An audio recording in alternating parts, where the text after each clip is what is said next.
guide and your trainer. Onwards you today once again with the fifth part of the homophones. Homophones, isn't it an interesting chapter? Okay, ये chapter मुझे पता है बहुत ही interesting आपको लग रहा है, और ये अगर मैं होमोफोन्स के चैप्टर्स कंटिन्यू करती जाऊं तो मुझे लगता है कि सिर्फ ये कंप्लीट करने में I will take about an year, क्योंकि ये जो टॉपिक है ये बहुत इंटरेस्टिंग, बहुत काम का, और बहुत सारे ऐसे वर्ड्स हैं, नंबर ऑफ वर्ड्स हैं जो सुनने में हमें एक जैसे लगते हैं, लेकिन उनका यूज़ और उनका मीनिंग बिल्कुल ही डिफरेंट होता है। और जैसे कि हम जानते हैं जिस सीढ़ी पे हम चढ़ रहे हैं, we are going to learn any language and that language is English. तो हमें इस लैंग्वेज को सीखने के लिए जो सबसे फर्स्ट हमारी जो सीढ़ी है वो है हमारी वोकेबलरी, और उस वोकेबलरी को बिल्डअप किए बिना हम आगे नहीं बढ़ सकते हैं।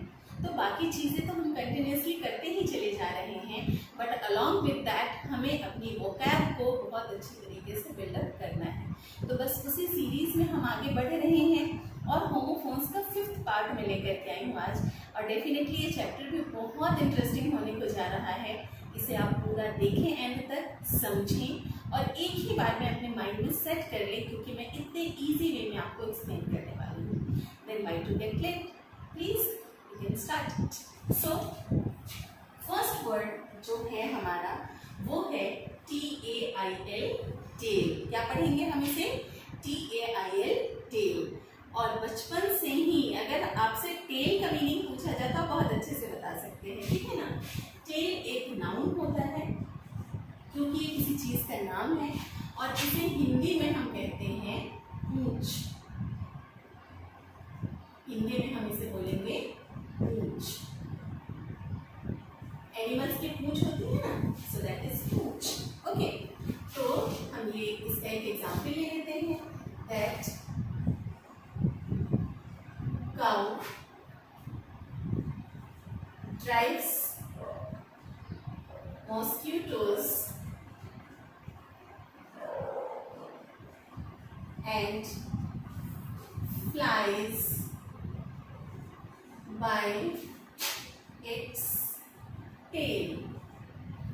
ओके, जो काऊ होती है वो क्या करती है, जो मॉस्किटोज और फ्लाइज होती हैं, फ्लाइज मतलब मक्खियाँ, या मॉस्किटोज मतलब जो मच्छर होते हैं, उनके बॉडी पे काटते हैं ना, तो उनकी पूंछ देखते हो हमेशा वो होती रहती है।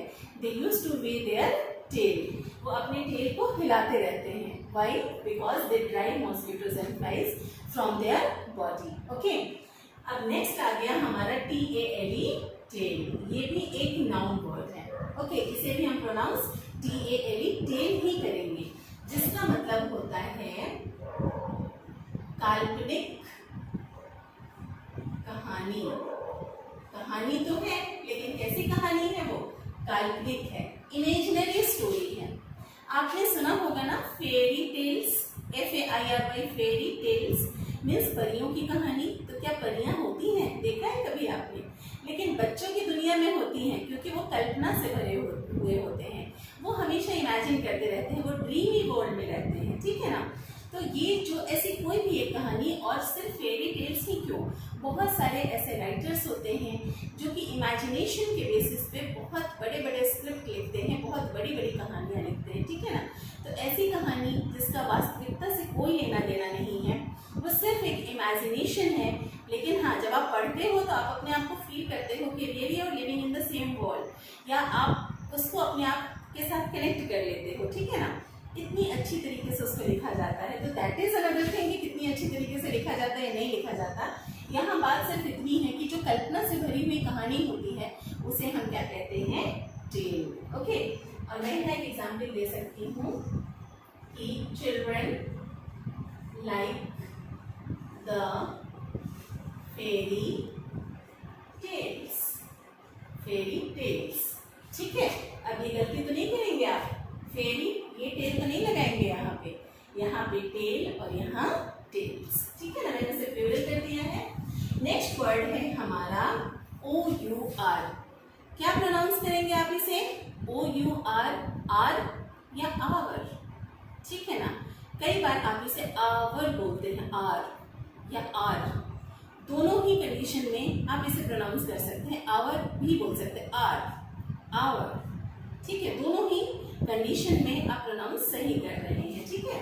लेकिन इसका मतलब क्या होता है हमारा, पहले मैं देख लेती हूँ ये क्या है। ये एक प्रोनाउन है, ये पॉजिटिव प्रोनाउन है। और पॉजिटिव प्रोनाउन क्या होता है, रिलेटिव प्रोनाउन क्या होता है, ये जब हम प्रोनाउन के चैप्टर पढ़ेंगे तब हम उसे देखेंगे कि ये क्या होता है। और इसका मतलब हमारा या अपना, ठीक है ना। जैसे मैं बोल सकती हूँ कि we are doing our homework, we are doing our homework. हम क्या कहते हैं, हम अपना, आर मीन्स अपना, होमवर्क कर रहे हैं, ठीक है। दूसरा वर्ड है, ये एक नाउन है, ठीक है, जिसका मतलब होता है घंटा। अगर इसको आर्स कर देंगे तो घंटा हो जाएगा। ये भी आर या आवर, आर या आवर, इसे भी आर या आवर ऐसा पढ़ सकते हैं आप, ठीक है। सो दिस इज आर, मैं तो आर ही बोलती हूँ। आर मीन्स ऑल्सो घंटा, and we can say that she studies for 5 hours daily. वो कितने घंटे पढ़ती है, वो रोज 5 घंटे पढ़ती है, 5 hours। ओके, सो क्लियर है, this is noun and this is pronoun. और दोनों का प्रोनाउंसिएशन सेम है, बट दोनों की स्पेलिंग अलग है और दोनों का मतलब अलग है, ठीक है ना। और नेक्स्ट वर्ड है हमारा TEAR, tear, TEAR, tear. Tear means सबसे पहला मीनिंग क्या होता है, जब हम इसे नाउन की तरह यूज करते हैं तो इसका सबसे पहला मीनिंग होता है आंसू। क्या होता है, आंसू, ठीक है। आंसू में आपने शायद ऐसा बचपन से लेकर के अभी तक की अगर मैं बात करूं तो क्या आप कह सकते हैं कि कभी मैं आंसू में नहीं रहा हूं या आंसू नहीं आया है। ये भी हमारे जीवन का एक अभिन्न पार्ट है, हिस्सा है। जिस तरीके से खुशी को हम एक्सप्रेस करते हैं, हम अपने दुख को भी जब एक्सप्रेस करते हैं तो ऑटोमेटिक हम शेड कर देते हैं आंसू, मीन्स टीयर्स, ठीक है। और इसके लिए मैं एग्जाम्पल दे सकती हूँ कि she was in tears at the end of the day। जब दिन का अंत हुआ तो वो क्या थी, आंसुओं में थी। She was in tears at the, मैंने tear को tears कर दिया है, she was in tears at the end of the day। जब दिन खत्म हुआ तो वो आंसुओं में थी। क्यों, हो सकता है दिन भर में बहुत सारी ऐसी कुछ बातें हुई होंगी जिसकी वजह से उसका दिल दुख रहा होगा, और शाम को जब वो अकेली हुई होगी या रात को जब उसका दिन खत्म हुआ होगा तो वो रो रही होगी, ठीक है। ओके, सो नेक्स्ट इज, इसका एक और मीनिंग होता है जब हम इसे वर्ब की तरह यूज करते हैं, ठीक है। तो टीयर जब हम नाउन की तरह यूज किए तो इसका मतलब हो गया आंसू, लेकिन जब हम इसे वर्ब की तरह यूज करते हैं तो इसका मतलब होता है फाड़ना, चीरना, फाड़ना, ठीक है।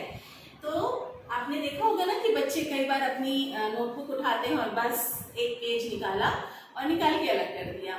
आपको कभी कोई चीज पसंद नहीं आई, गुस्से में है, लिया उसे बस यूं यूं करके डस्टबिन में डाल दिया।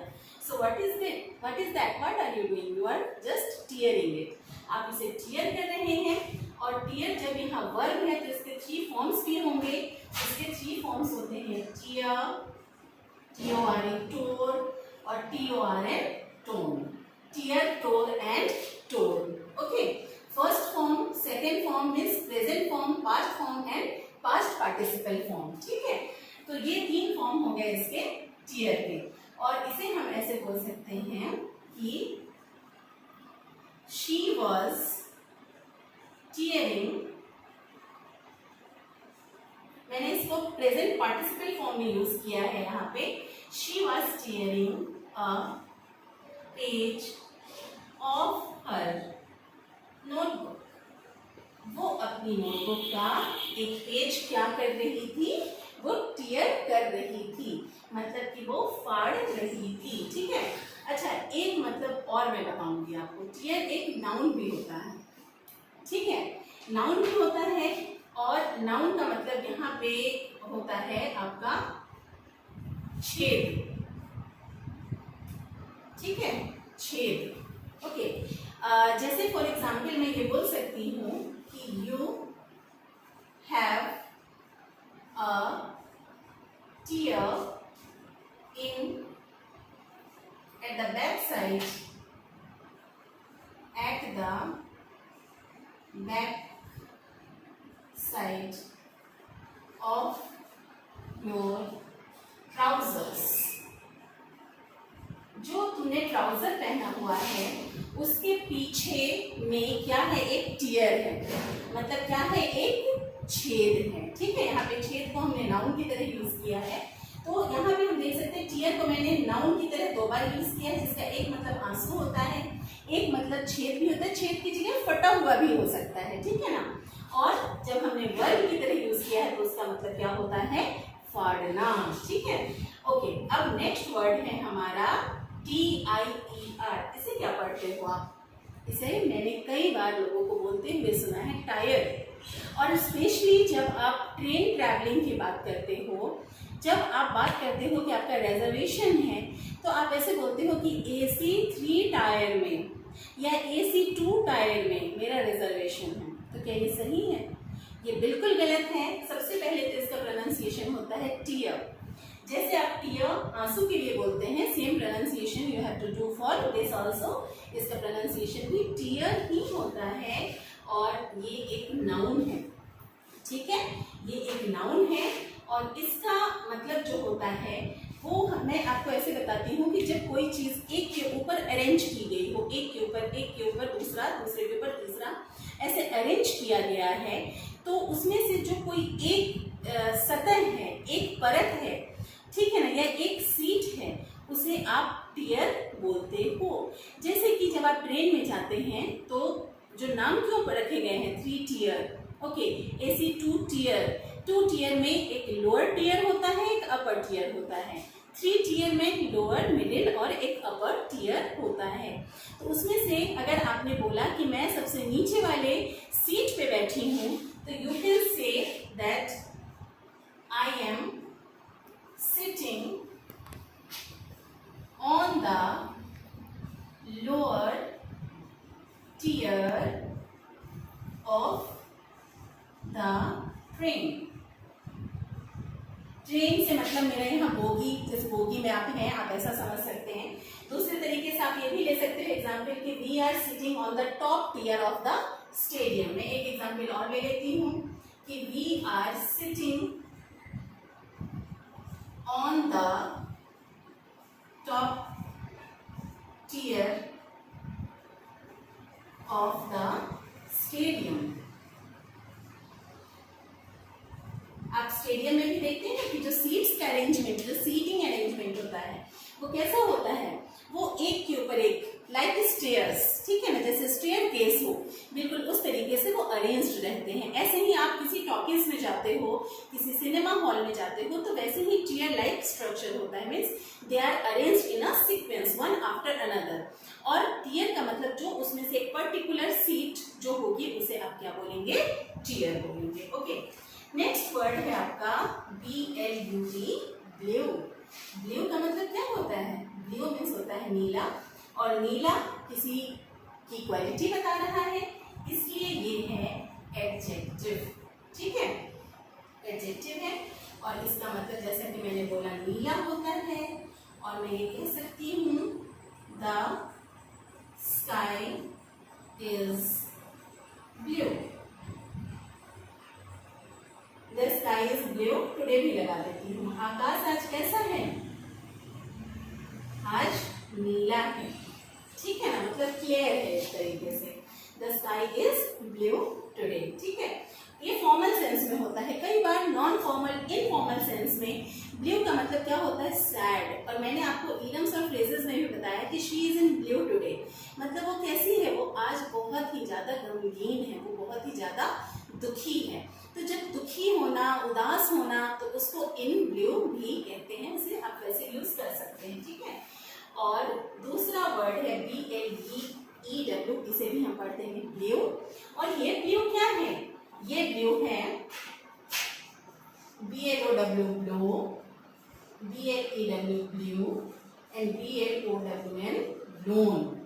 जब मैंने 3 फॉर्म्स लिख दिए तो आप समझ ही गए होंगे कि ये है प्रेजेंट, ये है पास्ट और ये है पास्ट पार्टिसिपल, ठीक है ना। First form, second form and third form. तो यहाँ पे हम बात कर रहे हैं इस सेकेंड फॉर्म की।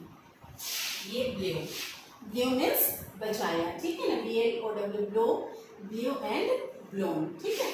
तो यहाँ मैं सेकेंड फॉर्म की बात कर रही हूँ। ये वर्ब है और इसका मतलब हो गया यहाँ पे बचाया, ठीक है। बचाना मतलब होता है ब्लो करना, बचाया सेकेंड फॉर्म और के द्वारा बजाया गया तो वो ब्लोन हो जाता है, ठीक है। बचाया या बचाना आप सिंपली समझ सकते हैं। तो इसे मैं कह सकती हूँ कि ही ब्लो द हॉर्न, उसने क्या किया, उसने हॉर्न बजाया, ठीक है। लेकिन कैसे बजाना, किसी एयर के प्रेशर की वजह से, जैसे हम ब्लो करते हैं और हम मोमबत्ती को भी बुझाने को ब्लो यूज करते हैं, ठीक है ना। सी ब्लोड आउट द कैंडल, उसने कैंडल को बुझा दिया। तो इसका मतलब कहीं ना कहीं बुझाना भी होता है, लेकिन वो साथ में एक प्रीपोजिशन ऐड हो जाता है, इसलिए इसको मैं बहुत ज्यादा आपके लिए डिफिकल्ट नहीं करती हूँ, सिंपली आप इसको ऐसे समझिए, ठीक है। अब नेक्स्ट वर्ड पे हम आते हैं। हमारा अगला वर्ड है हील। क्या पढ़ेंगे हम इसे, हील। और ये हील क्या होता है, हील मीन्स होती है आपकी एड़ी, ठीक है। आपके पैर का जो पीछे वाला हिस्सा है जिसे आप एड़ी कहते हो। और ये सिंस किसी चीज का नाम है इसलिए ये क्या हो गया, आपका नाउन हो गया, ठीक है। अब आप क्या लिख सकते हो इसके लिए कि I have some problem in my right heel. मेरे जो दाहिने तरफ का जो हील है उसमें मुझे कुछ क्या है, प्रॉब्लम है, मतलब मेरे एड़ी में कुछ क्या है, प्रॉब्लम है, ठीक है। और इसका एक मतलब, इसको वर्ब की तरह भी हम यूज करते हैं। मैं इसको ज्यादा कॉम्प्लिकेटेड नहीं कर रही हूँ आपके लिए, मैं इसे लिखती नहीं हूँ, आपको मैं यूं ही वर्बली समझा देती हूँ। हील मीन्स होता है जूते की मरम्मत करना भी। अगर आप जूते की मरम्मत करवा रहे हैं तो उसे हीलिंग ऑफ द, मतलब उसे हीलिंग कहते हैं। और HEELING हीलिंग मीन्स जूते की मरम्मत करवाना एक वर्ब है। Heal, heal, heal, HEEL, heel, ED लग जाएगा तो हील और हील हो जाएगा। इसका मतलब जूते की मरम्मत करवाना, ठीक है। तो उसे हम बाद में डीप में पढ़ेंगे, अभी आप इतना समझिए। और दूसरा वर्ड है HEAL, हील, जो कि एक वर्ब है और इसका मतलब होता है घाव भरना, ठीक है ना। Pronunciation is same, heal means घाव भरना, ठीक है। और ये जो घाव भरना है कुछ भी आप ऐसे कह सकते हैं। एक एग्जाम्पल मैं लेती हूँ, nothing could heal the wound given by you in our relationship। मैंने लिखा है यहाँ पे कि nothing could heal the wound given by you in our relationship। हमारे रिलेशनशिप में, हमारे रिश्ते में जो घाव तुमने दिए हैं उसको कुछ भी, कोई भी चीज उसको नहीं भर सकती है, ठीक है ना। हमारे रिलेशनशिप में बाउंड मीन्स क्या होता है, घाव, ठीक है। तो और घाव मीन्स बाउंड, बाउंड मीन्स घाव हो गया और हील मीन्स क्या होता है, घाव भरना। मतलब वो जो घाव है वो कभी भी कुछ भी चीज से वो घाव नहीं भर सकती है, ठीक है ना। यहाँ मैंने वर्ब की तरह यूज किया। तो ये जो हील है HEAL, हील, इसका सेकेंड फॉर्म में हम ED लगा देंगे, मतलब HEALED, हील, HEALED, हील्ड। तो पास्ट और पास्ट पार्टिसिपल फॉर्म्स का हो जाएगा, ठीक है। तो ये थे हमारे आज के टोटल 5 सेट्स ऑफ वर्ड, जिसमें हमने 10 वर्ड्स को पढ़ा और जो कि होमोफोन्स थे वो सुनने में हमें बिल्कुल एक जैसे लगते हैं, जैसे कि TAIL tail and tale, R and are, tier and tear, blue and blew, heel and heal, लेकिन इनके मीनिंग्स बिल्कुल अलग, इनके यूज बिल्कुल अलग। और टेल इसका मतलब पूंछ है, मैंने लिखा cow drives mosquitoes and flies by its tail. Tail काल्पनिक कहानी, children like the fairy tales. Then our हमारा या अपना, we are doing our homework. Our घंटा, she studies for 5 hours daily, यहाँ घंटा को मैंने घंटे कर दिया। नेक्स्ट टीयर, जिसके मैंने 3 मीनिंग्स लिखे, 2 नाउन और एक वर्ब। आंसू, she was in tears at the end of the day. Verb फाड़ना, she was tearing a page of her notebook, वो अपने नोटबुक का पेज फाड़ रही थी। छेद, you have a tear at the back side of your trousers, तुम्हारे trousers के पीछे साइड में एक होल है, ठीक है। नाउ टीयर, टीयर मीन्स क्या होता है, कोई भी चीज अरेंज की गई है एक के ऊपर एक, परत दर परत या रो में अरेंज की हुई है, ठीक है ना। I am sitting on the lower tier of the train, या फिर we are sitting on the top tier of the stadium. Okay, मतलब हम नीचे ट्रेन के सबसे नीचे वाली सीट पे बैठे हैं, बर्थ पे बैठे हैं, और या फिर हम बर्थ और बर्थ, ये भी एक होमोफोन मुझे याद आ गया जिसे हम नेक्स्ट चैप्टर में कवर कर सकते हैं, ठीक है। We are sitting on the top tier of the stadium, stadium की जो सबसे ऊंची वाली सीट है उस पे हम लोग बैठे हैं। नेक्स्ट ब्लू, ब्लू मीन्स नीला, the sky is blue today. Blue means बजाया, ही ब्लू द हॉर्न, उसने हॉर्न बजाया। हील मीन्स एड़ी, I have some problem in my right heel, और हील मीन्स घाव भरना। Nothing could heal the wound given by you in our relationship, ठीक है।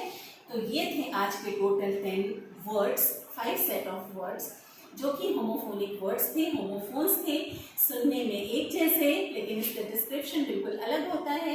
ये अलग अलग पार्ट्स ऑफ स्पीच का हिस्सा होते हैं, कई बार एक ही वर्ड कई सारे पार्ट्स ऑफ स्पीच में आता है, और आते ही साथ उसका मीनिंग बदल जाता है, ठीक है ना, उसके यूज भी बदल जाता है। इसलिए तो हमें बहुत ही ज़्यादा केयरफुल रहना है जब कभी भी हम इन वर्ड्स को यूज़ कर रहे हैं, अदरवाइज जो मिस्टेक है वो बहुत ही ज़्यादा हमारे लिए कॉमन हो जाएगा, और हम उस चीज से नहीं बच पाएंगे जहाँ पे हम एरर करते चले जाएंगे, ठीक है ना। So we have to get error free, and when we, जब हम बोलते हैं, जो हमारी बोलचाल की भाषा होती है उसमें हम ग्रामर को इतना माइंड नहीं करते हैं, we don't mind the grammar, okay. Whatever is coming in your mind, if you want to be fluent, you just keep on speaking. लेकिन जब हम लिखते हैं तो लिखते वक्त हमें बिल्कुल प्रॉम्प्ट होना चाहिए, हमें ग्रामेटिकल एरर्स नहीं करना चाहिए, ठीक है ना। So therefore I hope so ये चैप्टर आज आपको बहुत पसंद आया होगा, बहुत इंटरेस्टिंग लगा होगा, और लगा है अगर तो देरी किस बात की, प्लीज लाइक इट। अभी तक अगर इस चैनल को सब्सक्राइब नहीं किया है तो please subscribe this, okay. As well as you have to press the bell icon, सिर्फ सब्सक्राइब करने से काम नहीं चलेगा, जब तक आप बेल आइकन दबाएंगे नहीं तो आपको नोटिफिकेशन कैसे मिलेगा कि न्यू वीडियो अब आपके लिए तैयार है और आ चुकी है। और प्लीज़ मुझे कमेंट बॉक्स में कमेंट करके ज़रूर बताएं कि आपको कैसा लगा, और इसमें और कुछ नए होमोफोन्स भी आप मुझे सजेस्ट करें जिसको मैं यहाँ एक्सप्लेन कर सकती हूँ, other than whatever I poses जो मेरे पास है। उसके अलावा हो सकता है आपके माइंड में वो आ रहा हो और मेरे माइंड में भी नहीं आ रहा है जो मैं आपको बताना चाहूँ या एक्सप्लेन करना चाहूँ। सो ऐसी बहुत सारी बातें हैं, उसके लिए आप मुझसे कनेक्टेड रहिए, and keep on studying, keep on learning, and take care of yourselves. See you in the next video, bye bye.